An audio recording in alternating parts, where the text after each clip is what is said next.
Après la polyarthrite rhumatoïde, les spondylarthrites. Donc c'est nos deux fétiches en fait en rhumatologie. Et présenté avec le soutien du laboratoire Novartis qui a permis d'organiser au sein de votre congrès cette présentation. Je vais vous présenter 3 aspects un peu originaux de ces maladies. Le premier aspect va être consacré à l'anthèse. Je vais essayer de vous montrer ce qu'est une anthèse.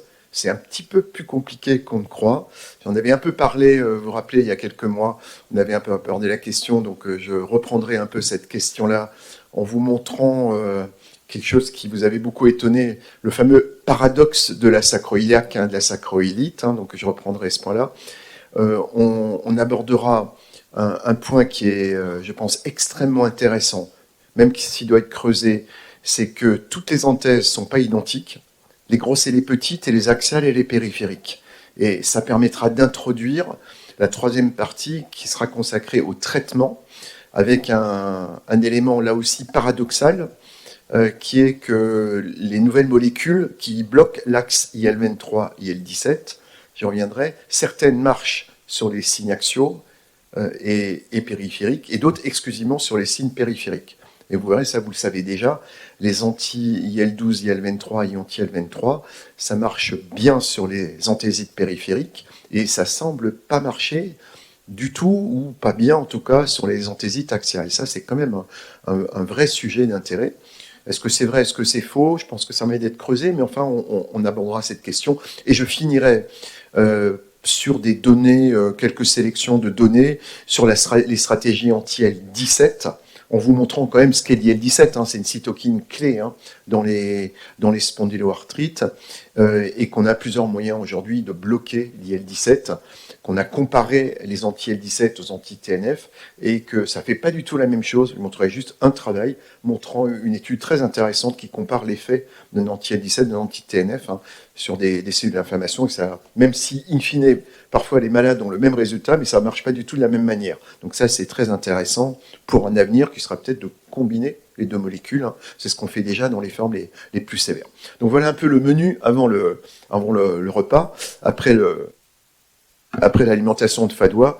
Donc, Donc, en introduction, vous dire que tout ça est sous-tendu par une découverte fondamentale qui est, dans les maladies inflammatoires, le rôle de grandes voies cytokiniques. Vous savez qu'on a aujourd'hui, on aborde la question dans les maladies inflammatoires, non pas que par la description du phénotype de la maladie, c'est-à-dire la description clinique habituelle, mais on aborde aujourd'hui les maladies inflammatoires par une taxonomie, une classification cytokinique, des grands axes cytokiniques. Alors, ça peut paraître un peu artificiel, mais c'est quand même très intéressant, parce que chacun retrouve ses petits. Vous voyez, Pascal, il va trouver ses petits dans les maladies de l'axe IL1, IL18, inflammasopathie, dont la goutte et d'autres maladies. On va retrouver un axe qui va tourner autour de l'IL6 et des cytokines apparentées, IL6, BAF, interféron, dans les grandes maladies auto-immunes à signature fortement interféron, je pense au lupus, au myosite, aux Sjögren, et puis évidemment un axe très dépendant, mais pas que du TNF, mais aussi de l'IL6, c'est ce qu'on appelle le syndrome polyarthrite rhumatoïde, et vous avez un 4e grand groupe de maladies, qui sont les maladies qui tournent autour d'un l'axe principal, qui est l'axe IL-23, IL-17, qui sont les spondyloarthrites, au sens large, au sens large. Avec tout un bémol, j'aurais pas le temps de tout vous montrer aussi pour des raisons de temps, mais une forme de nébuleuse. On retrouve la fameuse nébuleuse des spondyloarthrites et des maladies apparentées, Miki, uvéite, psoriasis, on retrouve ces maladies dans la même nébuleuse, dans la même sphère, sauf que la dépendance à l'IL-23, à l'IL-17 n'est pas exactement la même. Vous voyez, en exemple non rhumatologique, extra-rhumatologique, la maladie de Crohn, les Miki, elles sont très dépendantes de l'IL-23. En revanche, elles sont moins dépendantes de l'IL-17. Pour une raison très simple, c'est que l'IL-17 est très important dans la perméabilité de la membrane cellulaire intestinale, hein, dans ce qu'on appelle la perméabilité intestinale, et l'IL-17 joue un grand rôle sur cet aspect-là. Donc c'est vrai, quand on ne peut pas traiter, on ne traite pas avec efficacité une Mickey avec un anti-IL-17, mais on peut traiter avec un anti-IL-23. Donc vous voyez, c'est intéressant de voir cette approche de ces maladies avec une vision taxonomique par grand axe cytokinique, avec une certaine hétérogénéité au sein de chaque groupe de maladies. Un petit schéma pour vous montrer que dans les maladies inflammatoires et les maladies auto-immunes, mais là aussi je ne rentrerai pas dans les détails, l'axe IL-23 et IL-17 intervient dans les deux cas, mais pas de la même manière. Pour la partie droite de l'écran, l'intervention de l'axe IL-23 et IL-17 dans les maladies auto-immunes, on a tendance à l'oublier, mais ça a un rôle important. Je ne montre pas la littérature, que les méta-analyses que j'aurais pu vous montrer, mais il a été montré, et c'est pas du tout connu, hein, que dans le psoriasis, le rhumatisme psoriasique, dans les maladies IL-23, IL-17 dépendantes, vous avez une association avec les grandes maladies auto-immunes, hein, Sjögren, lupus, PR, beaucoup plus fréquents que dans la population générale, avec un odds ratio de 2, 3, 4 selon les maladies. Donc il y a un overlap en fait. Hein. Mais ça veut simplement dire que l'axe IL-23, IL-17 intervient bien dans les maladies auto-immunes, mais pas au même moment et pas de la même manière. J'ai pas le temps de vous montrer non plus des données dans la polyarthrite rhumatoïde qui montrent, donne juste cet exemple-là sans montrer la diapo, mais que l'IL-23 et l'IL-17 sont déterminants, c'est pas bien connu, mais il y a un très très beau papier qui démontre ça, que l'IL-23 et l'IL-17 sont déterminants pour rendre les plasmocytes sécréteurs d'ACPA pathogènes. Tout simplement parce que l'IL-17 et les cytokines apparentées, l'IL-22 notamment, vont influencer l'enzyme qui sucre les auto-anticorps, les enzymes de la glycosylation. Et donc, quand je baigne dans un environnement cytokinique IL-17, IL-23 dépendant, vous avez une sorte de trouble de la glycosylation qui fait que les auto-anticorps deviennent pathogènes parce qu'ils sont mal sucrés. Donc vous voyez, ça veut dire juste que cet axe intervient aussi, mais pas du tout de la même manière. Donc ça, on n'en parle pas aujourd'hui, mais toujours, tout est un tout et rien n'est totalement dichotomique, sauf exception. Mais simplement, on a des biais d'observation et ça, on le regarde moins qu'on ne regarde l'axe IL-23, IL-23, IL-17 dans les spondyloarthrites. Donc j'en viens à l'anthèse, qui est le sujet d'aujourd'hui. Vous voyez que l'anthèse, c'est clairement le checkpoint hein, de l'inflammation dans les spondyloarthrites. Quand on dit anthèse, c'est probablement un petit défaut sémantique. Il faudrait dire complexe anthéso-synovial en réalité. Parce que là aussi, revenons à des choses basiques, hein, cliniques. Les malades, ils ont soit des anthésites, c'est bien sûr, on est bien d'accord, mais ils ont quand même assez régulièrement de la synovite, de contiguïté, dans le même environnement synovio-anthésitique ou anthésio-synovitique. Donc ça, il faut quand même le rappeler, c'est mais je vais vous le montrer en image, c'est un complexe hein, qui associe anthèse et membrane synoviale. Ce qui est important à comprendre, et je vous montrerai, c'est que cette anthèse, pourquoi est-ce qu'elle est malade? Elle est malade pour essentiellement, on va dire, deux raisons. Une raison qui est qu'elle est le lieu de synthèse de tout ce qui est le stress qui se concentre sur nos articulations. C'est pourquoi on a des anthèses solides, pourquoi on a des grosses anthèses, l'anthèse du talus, le rachis, ces zones-là, c'est des zones de stress mécanique majeur. Et ça, c'est vraiment un point très important, c'est que ces anthèses sont pas seulement une zone qu'on a voulu nous faire croire que c'était que de la mécanique pure, mais ça, on sait aujourd'hui que il y a un lien très direct entre le stress mécanique et la réponse immunitaire. C'est le fameux concept d'immunostress.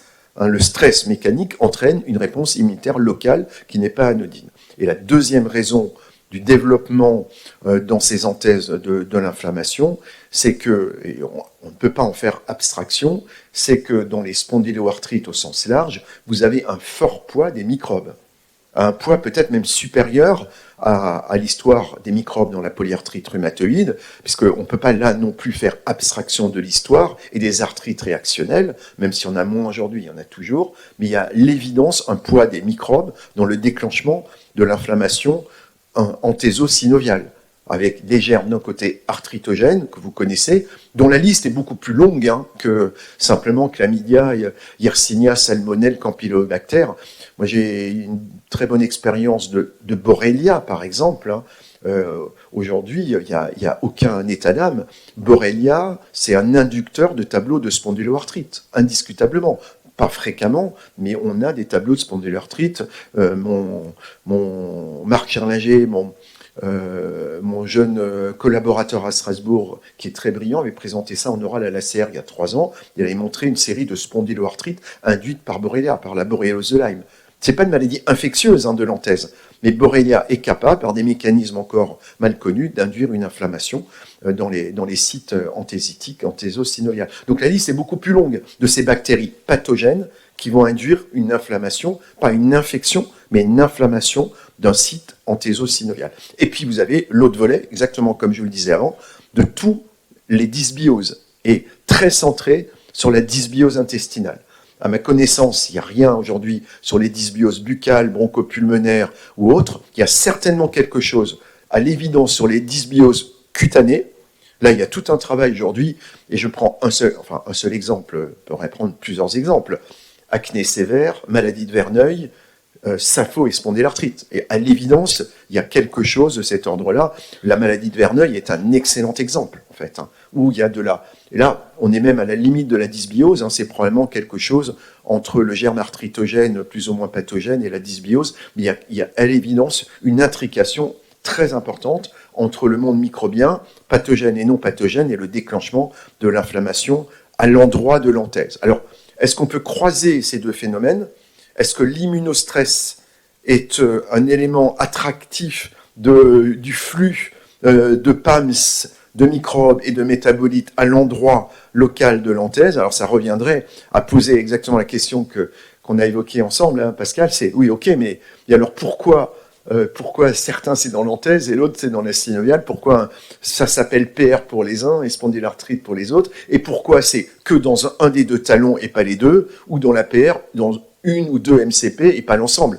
Enfin, il y a encore beaucoup de questions d'aval pas totalement résolues qui correspondent probablement à des localisations d'adressage de ces bactéries, de ces métabolites, dans des zones particulières. Il y a encore clairement des trucs à découvrir dans l'expression finale de la maladie, très clairement. Les malades, ils sont pas malades de tous les anthèses, vous voyez. Au même titre, une PR est pas malade de toutes les articulations. Donc il y a bien autre chose qu'on ne connaît pas encore très bien, et je rebondis, je vous le dis, j'ai oublié de le dire avant, mais je rebondis sur ta très judicieuse remarque, Pascal, que c'est quand même un truc à bien comprendre. Dernier point sur cette introduction sur l'anthésite, ou l'inflammation anthésosinoviale. Si l'axe IL-23, IL-17 est important, on a eu tendance à coupler les deux. Pendant longtemps, les immunologistes, avec un point de vue un peu simplificateur, c'est de se dire, de toute façon, il n'y a pas d'IL-17 sans IL-23. Parce que ce qu'on sait, en étant très simple, c'est que globalement, une cellule qui produit de l'anti-IL-17, c'est ce qu'on croyait, elle a besoin de baigner dans un bain cytokinique avec de l'IL-23. C'est ce qu'on a cru pendant longtemps. On s'est dit, voilà, c'est un axe... C'est une synergie naturelle, il faut faire de l'IL-23 précocement, il y a pas mal de cellules qui peuvent en produire, les cellules dendritiques, les macrophages, les monocytes, etc. Et puis dans cet environnement micro-inflammatoire, on met en place un axe, l'axe du mal, l'axe du mal, IL-23, IL-17, les cellules prolifèrent, elles produisent de l'IL-17, de l'IL-22, des BMP, etc. Et c'est parti. En fait, c'était un peu simpliste. En fait, clairement aujourd'hui, je vais vous le montrer, c'est un des cœurs de mon exposé, il y a effectivement des anthésites IL-23, IL-17 dépendantes, mais il y en a des IL-17, IL-23 indépendantes. Et je spoil un peu un des éléments de mon topo. Clairement, les anthésites axiales, elles semblent IL-17, IL-23 indépendantes. On a des arguments plus ou moins solides. Moi, je reste un petit peu prudent, mais relativement solides pour penser que ces deux voies existent, celle dépendante de l'IL-23 qui est probablement majoritaire et celle qui peut être indépendante de l'IL-23. Voilà. Ça, c'est les éléments. Je voulais évoquer tout ça avec vous en introduction pour bien mettre en place les 2-3 éléments dont je vais parler. Donc, l'anthésite, l'anthèse et l'anthésite. L'anthèse, c'est quoi ?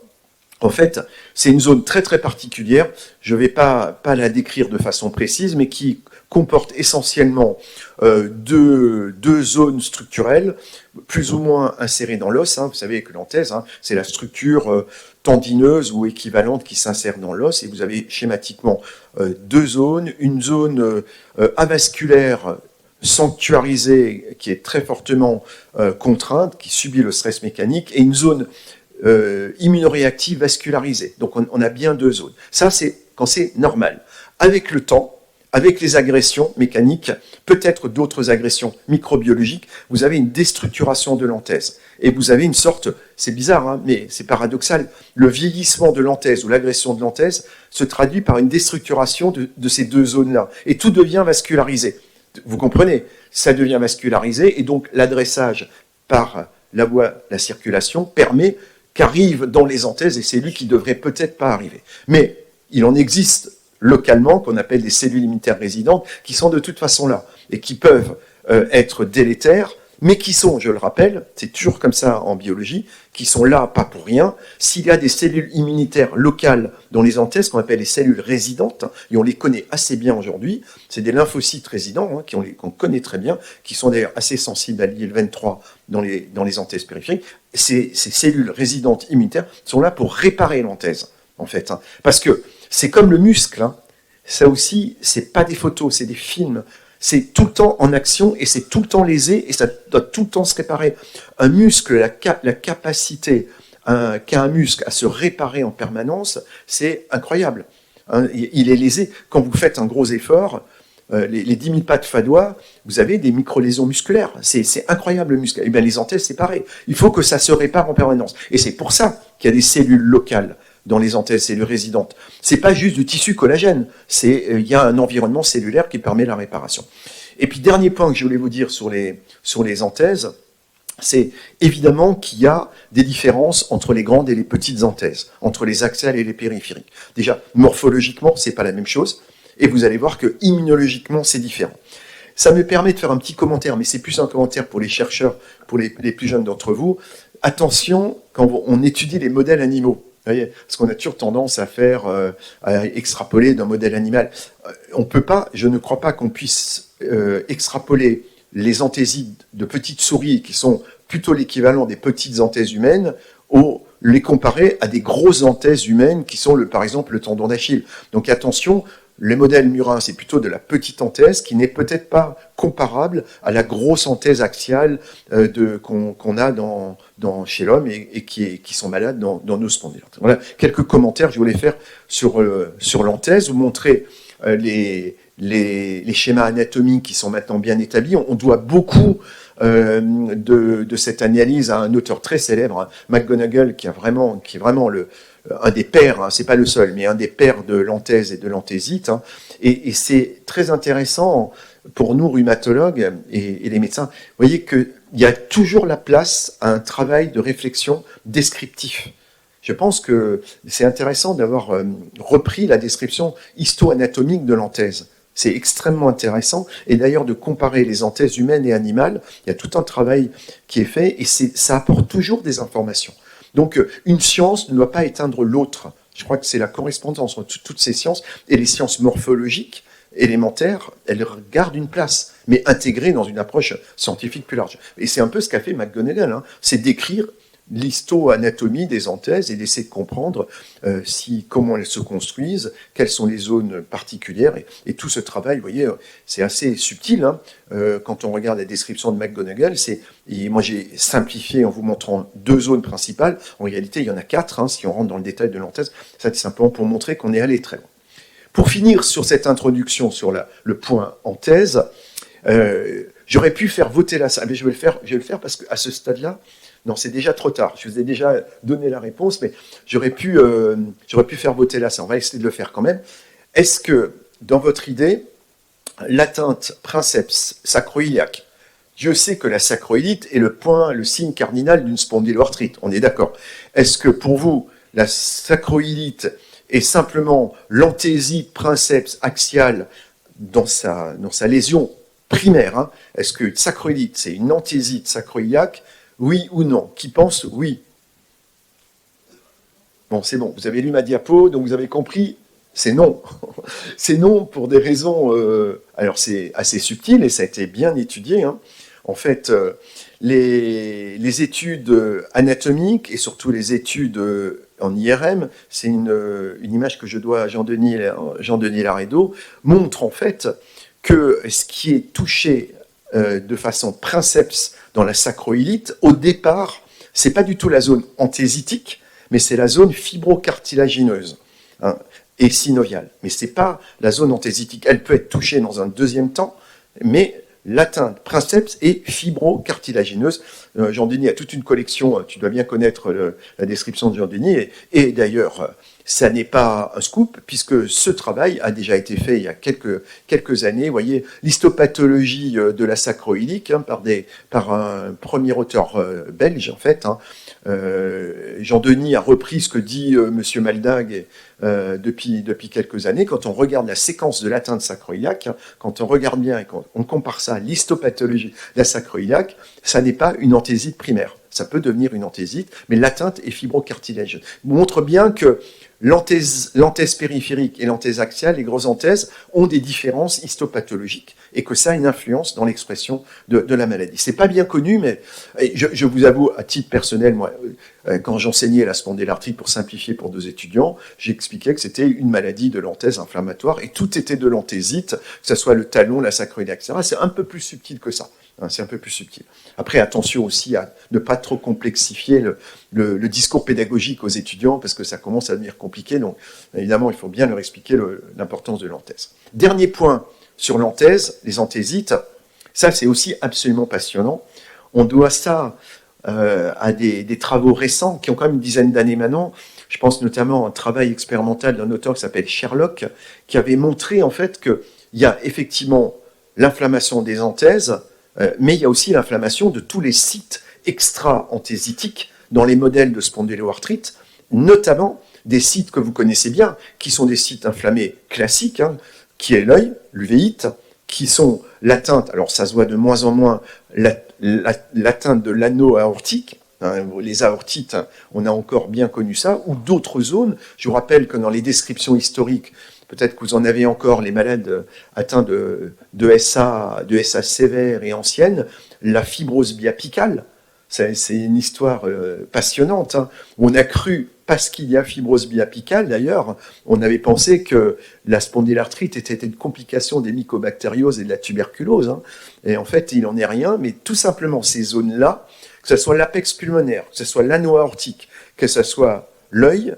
ce sont des zones où s'exprime un immunostress particulier. Donc c'est des zones de pression mécanique, voyez. Et c'est bien, cette description va en appui du concept d'immunostress, du fait que c'est bien la contrainte mécanique qui met en jeu une réponse inflammatoire initialement réparatrice, fondée sur des cellules résidentes qui sont là pour réparer, mais qu'à un moment donné, quand l'immunostress est dépassé, quand il y en a trop c'est trop, et la réparation devient inflammation chronique. Ça, c'est vrai dans pas mal de domaines. Hein. C'est la non-régulation de la physiologie de la réparation qui mène soit à l'inflammation, soit à la fibrose, soit aux deux, d'ailleurs. Hein. Et la fibrose dans la sclérodermie, c'est un peu la même chose. Hein. Donc ça, c'est extrêmement intéressant.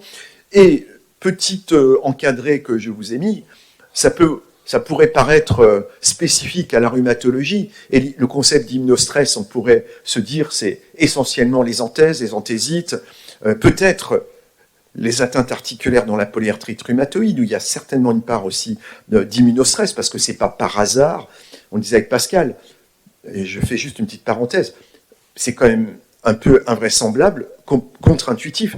Pourquoi la plupart des maladies immunitaires inflammatoires trouvent leur expression phénotypique et douloureuse dans des trucs où il n'y a que du cartilage, des fibroblastes, du cartilage et de l'os? Ça devrait être dans des zones très immunologiques, vous voyez, dans les ganglions, dans la rate, dans le rein, dans la peau, dans des trucs où les cellules immunitaires peuvent grouiller à fond. Et on trouve ça dans des zones dures.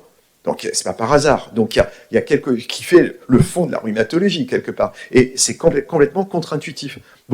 La plupart des grandes maladies inflammatoires, sauf exception, ont d'une manière ou d'une autre une expression articulaire et souvent précoce en plus. Hein. Donc ça c'est quand même un truc de dingue. Mais le concept d'immunostress n'est pas propre aux maladies rhumatologiques, hein, c'est le vieux phénomène de Koebner, que vous connaissez tous. Hein.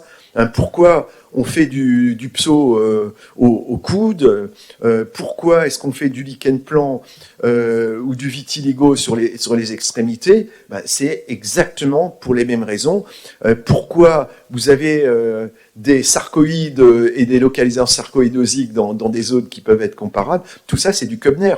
Monsieur Koebner, il a simplement décrit dans des maladies dermatologiques ce que nous on décrit dans l'articulation avec l'immunostress. Je vais juste vous faire ce petit encart pour vous dire qu'on commence à mieux comprendre un certain nombre de choses en médecine.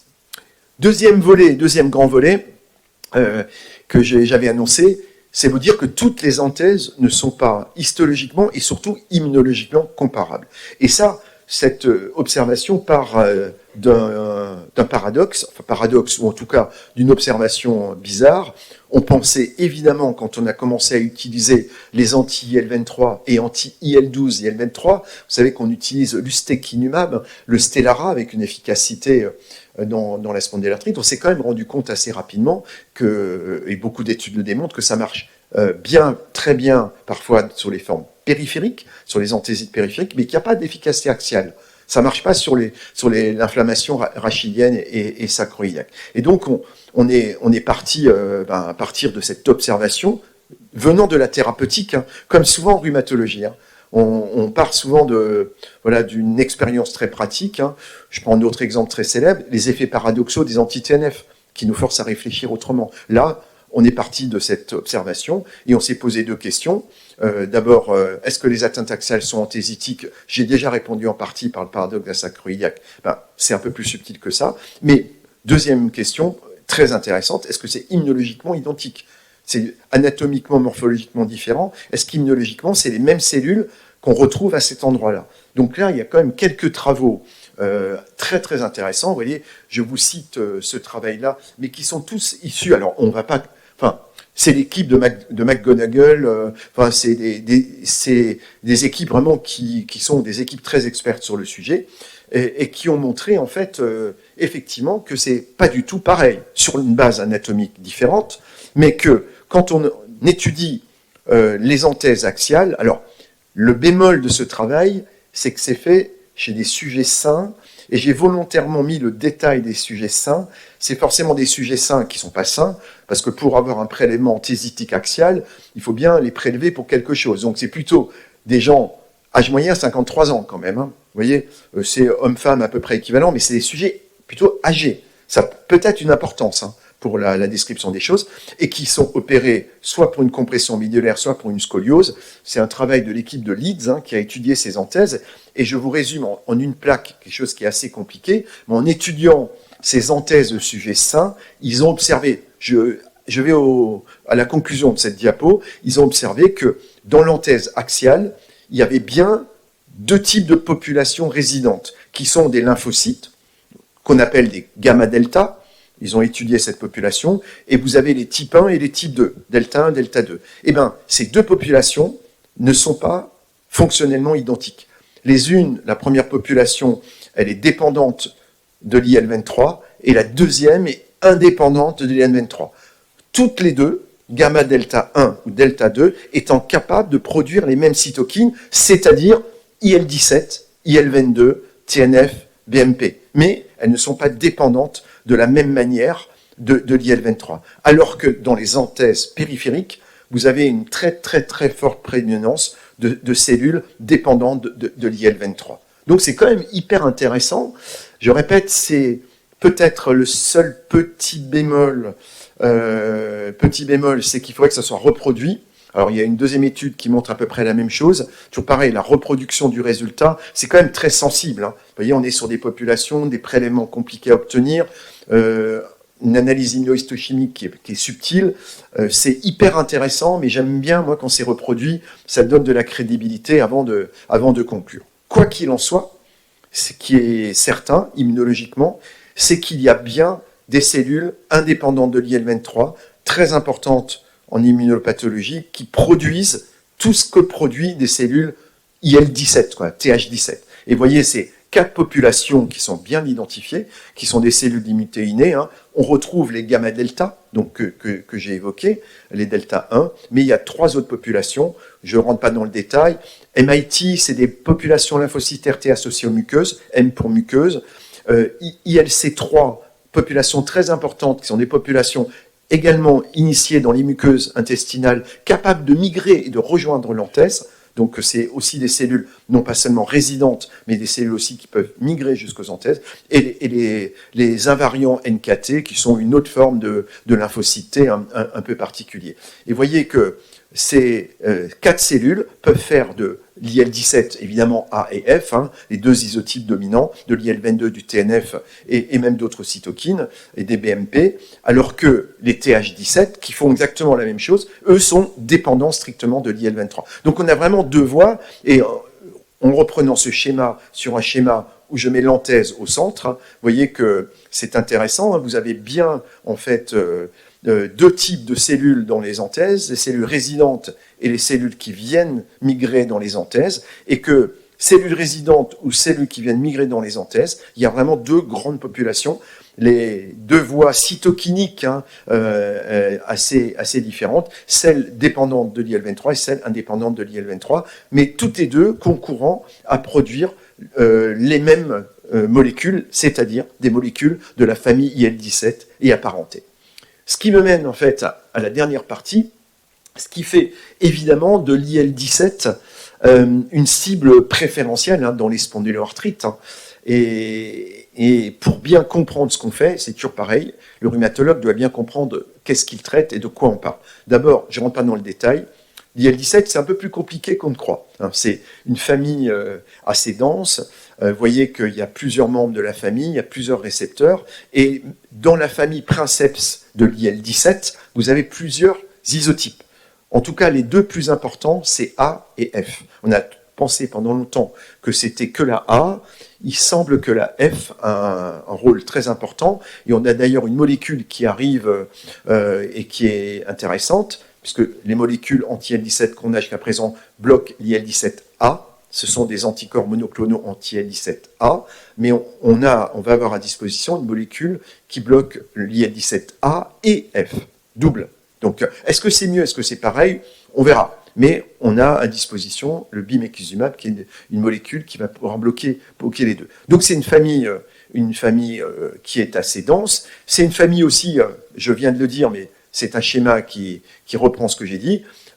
Cette IL-17 est produite par des tas de cellules. Vous voyez que c'est pas que les TH17, pas les lymphocytes qui produisent de l'IL-17, il y a des tas de cellules qui produisent de l'IL-17, donc ça en fait une cible extrêmement intéressante, mais attention, je l'ai déjà dit, parmi les cellules qui produisent de l'IL-17, c'est comme toujours, il y a des cellules qui aident à la réparation et des cellules qui aident à la pathologie. Et en fait, on a un peu la dichotomie, les good guys et les bad guys. Il y a des populations de lymphocytes TH17 assez différentes, même très différentes, qui n'ont pas les mêmes fonctions. On a besoin de TH17 dans l'intestin.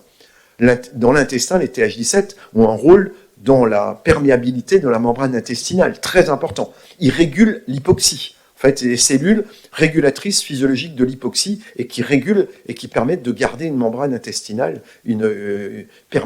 imperméable, d'éviter, vous en doutez bien, s'il y a une ouverture de la membrane intestinale, toutes les petites bactéries pro-inflammatoires dont je parlais, elles envoient des métaboliques et des PAMS beaucoup plus facilement. C'est d'ailleurs une des grandes causes des maladies inflammatoires Mickey et non Mickey, et rhumatologiques, c'est que, associé à la dysbiose, vous avez par l'inflammation et d'autres facteurs, une ouverture, des tight junctions, on mesure ça même, ça se mesure par différents marqueurs en fait, on sait exactement si c'est perméable ou pas perméable, et quand c'est pas perméable, c'est pas bon.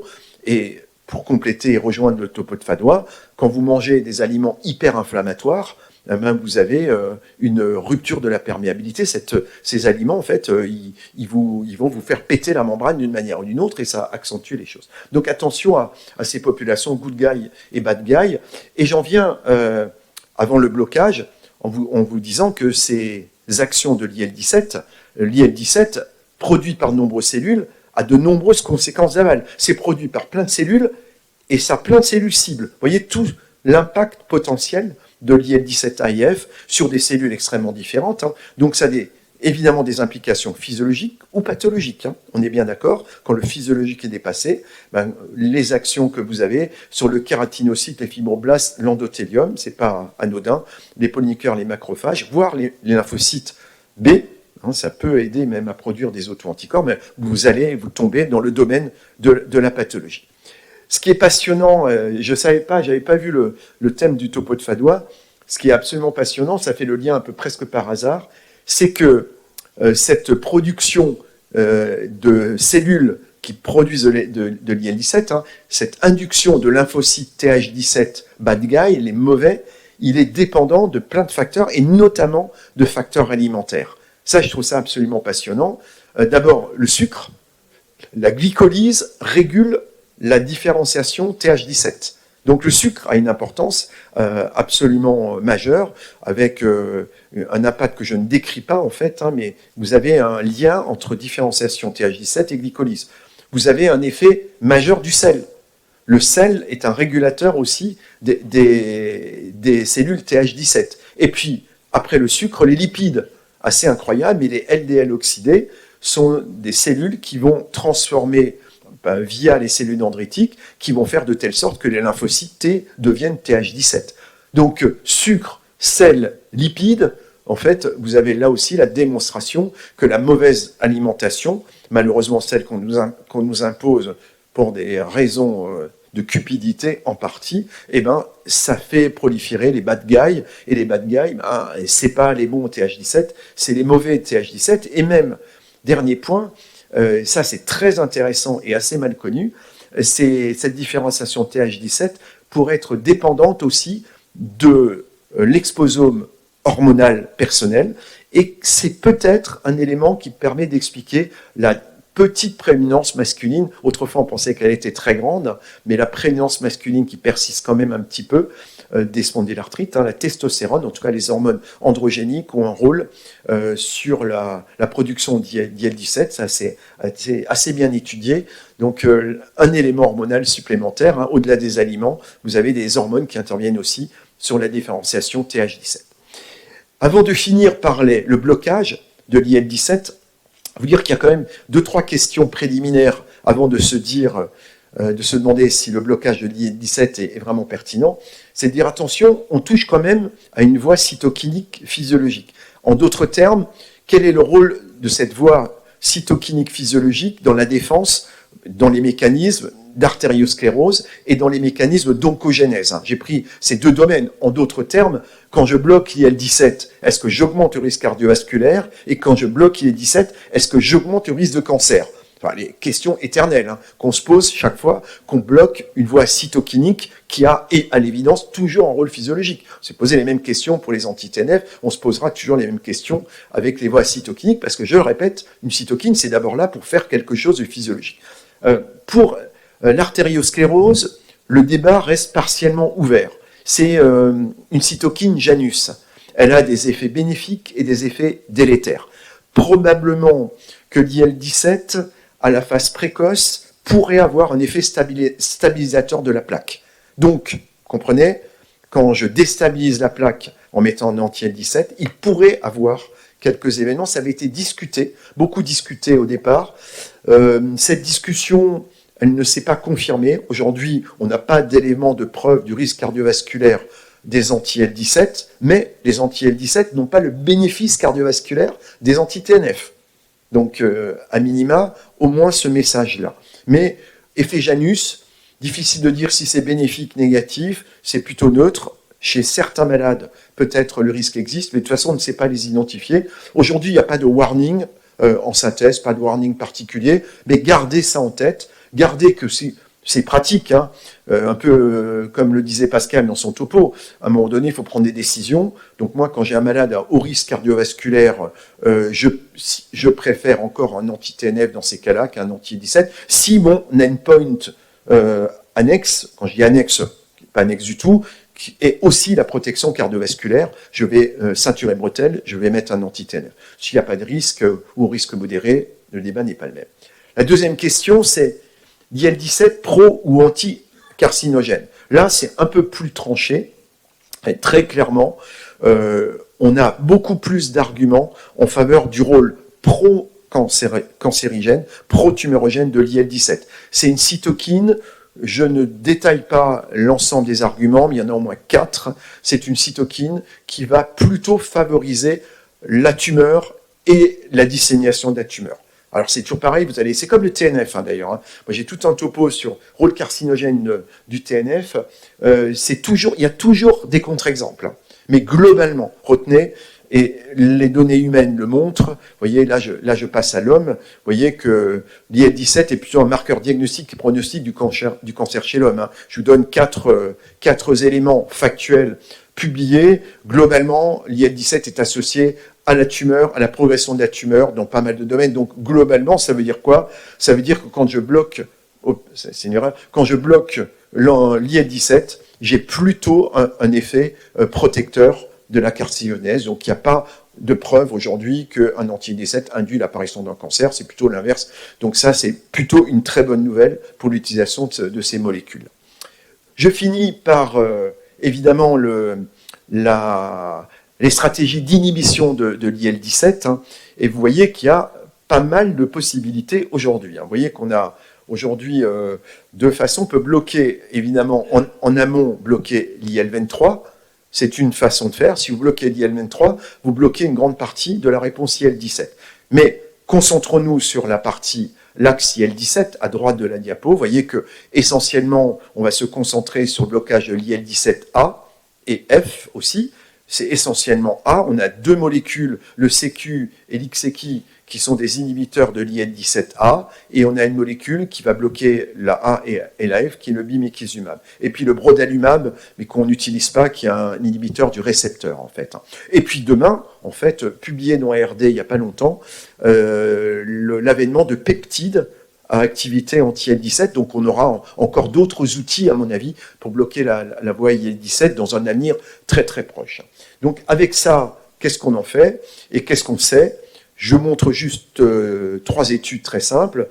J'ai favorisé les publications qui sont des études face-face parce que je trouve que c'est très intéressant. Voilà la première étude head-to-head dans l'ASA qui compare l'efficacité sur la progression radiographique du CQ et d'un anti-TNF. Donc c'est extrêmement intéressant de se comparer aux vrais comparateurs. Une étude placebo, c'est bien pour le développement du médicament, mais pour nous, c'est absolument plus pertinent. Je ne rentre pas dans le détail de l'étude, vous voyez l'étude, mais les résultats, vous voyez qu'en termes d'effet structural, on fait la même chose. Parce qu'on avait entendu un petit bruit qui disait que les anti-IL-17, ça fait moins bien sur le côté structural que les anti-TNF. En fait, quand vous faites un head-to-head, c'est pareil, vous avez un fort effet structural. Ils arrivent au même résultat, et vous verrez sur ma dernière diapo, en passant pas du tout par la même voie d'action. C'est assez intéressant, mais on obtient un effet structural tout à fait comparable. Je vous ai montré ce head-to-head dans la SA. Je pourrais vous montrer un head-to-head, je vous montre un head-to-head dans le rhumatisme psoriasique. C'est un essai de supériorité, une étude dans le rhumatisme psoriasique. Et vous voyez, avec une différence en faveur de l'anti-IL-17, du CQ dans le rhumatisme psoriasique comparé à un anti-TNF. Et pour compléter le panorama de l'efficacité de cette molécule, et je pense que c'est très important, c'est vous montrer qu'on a aussi des données chez l'enfant, parce que c'est une vraie question en fait, chez l'enfant atteint de forme axiale, c'est un vrai sujet. Quand on a échoué aux anti-TNF, on a aujourd'hui des données randomisées contrôlées du CQ dans l'AGI avec des résultats extrêmement intéressants. Il n'y a pas d'état d'âme. C'est une molécule qui marche aussi chez l'enfant, donc il peut être utilisé, même si elle n'a pas l'AMM aujourd'hui. En tout cas, c'est un secours extrêmement intéressant chez l'enfant.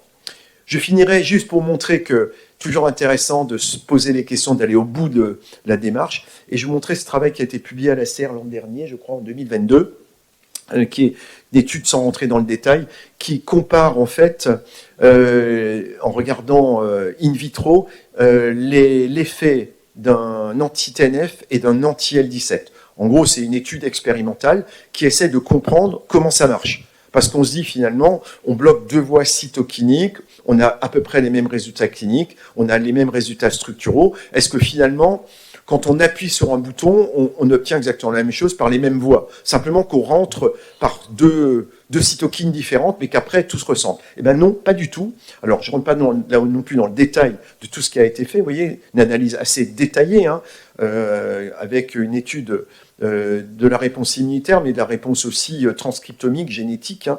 Et en résumé, voilà ce qu'on obtient avec les anti-L17 et les anti-TNF. Hein. Vous voyez que avec les anti-TNF, on a vraiment un effet assez important sur l'expression de 92 molécules testées. Hein. Vous avez un effet de sous-expression de 20 molécules et une surexpression de 9 molécules, hein, AS12, hein, donc chez des hommes, hein, enfin, c'est fait chez des humains, alors que vous n'avez quasiment aucun effet génomique avec un anti-L17, hein, ou très très peu. Et avec, quand on analyse la réponse de façon détaillée, un effet immunitaire assez différent. Donc bloquer l'IL-17, bloquer le TNF, ça ne fait absolument pas la même chose mécanistiquement. Mais on obtient un résultat assez comparable. Et je trouve que c'est peut-être un argument, d'ailleurs, pour combiner les deux molécules, ce qu'on fait hein, déjà, ce qu'a essayé de faire un certain nombre de firmes, notamment AbbVie, qui a un monoclonal bispécifique anti-L17, anti-TNF, mais qui ne marche pas très bien. Mais on a en pratique, je ne sais pas si vous l'avez certainement fait aussi, parce que chez des patients réfractaires, dans des formes de SA difficiles à traiter, qu'il faudra bien définir dans les mois à venir, on combine un anti-L17, un anti-TNF, où on va même plus loin, les gastro-entérologues dans un domaine apparenté, aujourd'hui, ils combinent un anti-TNF et l'Usteki, par exemple, les anti-L23, ils font anti-TNF, anti-L23, ou Vedo anti-TNF, hein. Ils ont des stratégies combinées, c'est un sujet très très intéressant de voir ce qu'on appelle les combiothérapies, biothérapie, où on associe deux biothérapies, où on associe, moi on montrera à l'SFR, c'est Marc qui va montrer une association JAK inhibiteur anti-TNF avec un résultat absolument spectaculaire. On commence à avoir des stratégies hors AMM, hein, là c'est du recours d'expertise, mais on a la possibilité, et c'est quand même beaucoup plus intéressant et séduisant de proposer ces stratégies à des gens, à des patients, quand on a compris que ça ne marche pas de la même façon. Moi, ce papier de 2022, il m'a quand même conforté dans l'idée que c'était vraiment synergique, hein, et qu'on peut combiner l'efficacité sans trop combiner les risques, hein, parce que c'est aussi ça le risque. En conclusion, le message, c'est que c'est passionnant de s'intéresser à l'anthèse, hein. C'est vraiment une structure anatomique et immunologique très très particulière. Et c'est tout à fait intéressant de continuer à s'intéresser à l'axe IL-23 et IL-17, hein, avec aujourd'hui, c'est vrai, hein, c'est une vraie découverte, hein, un vrai plus thérapeutique, hein, la capacité à bloquer l'IL-17, hein, de différentes formes. Je pense que c'est un progrès considérable pour nos malades, mais ça ne guérit pas nos malades. Là aussi, hein, on joue plutôt sur l'épilogue de l'histoire, hein, tout ça commençant bien en amont par d'autres mécanismes. Et ça, c'est une autre histoire qu'on racontera dans les années à venir.